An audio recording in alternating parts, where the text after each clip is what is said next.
தியானம் பண்ணுறவங்க முடிஞ்சிச்சு, ஏன் புக்கெல்லாம் படிக்கணும், ஏன் அனுபவங்கள்னா ஒவ்வொரு வாட்டியும் நம்ம அதை ஒரு புக்கு படிக்கிறப்ப இந்த எக்ஸ்பீரியன்ஸஸ் வர வர வர வர நம்மளோட அந்த டைமென்ஷன்ஸ் வந்து இன்க்ரீஸ் ஆகிக்கிட்டே இருக்கும், உள்ளே இருக்கிற டைமென்ஷன்ஸ்.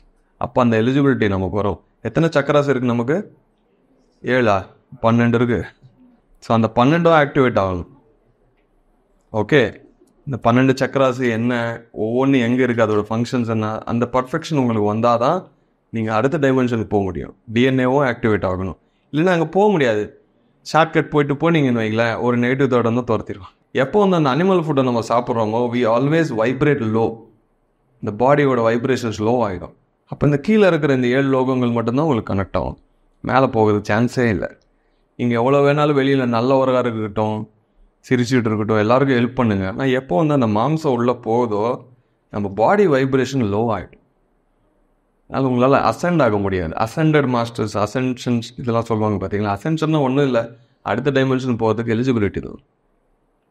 ஓகே, ஸோ இந்த உலகம் எல்லாமே போகணுன்னு தான் நம்ம பார்த்துட்ருக்கோம். இப்போ உடனே உலகத்தை அங்கே போட்டோன்னு வைங்களேன், பாதி பேர் விழுந்துருவாங்க. போர் அடிக்கல, எல்லாரையும் கூப்பிட்டு போகலாமே, 90% காலி ஆகிடும். ஸோ கோவிட் வந்து அது மாதிரி ஒரு வேவ் தான். இந்த மாதிரி நிறைய வரப்போகுது, பயம் கொடுத்துல நிறைய வரும். எலிஜிபிலிட்டி இருக்கிறவங்க இருப்பாங்க. மதர் எர்த் வந்து நிறைய டைம் கொடுக்குது, ஸோ இட் இஸ் சஃபரிங்.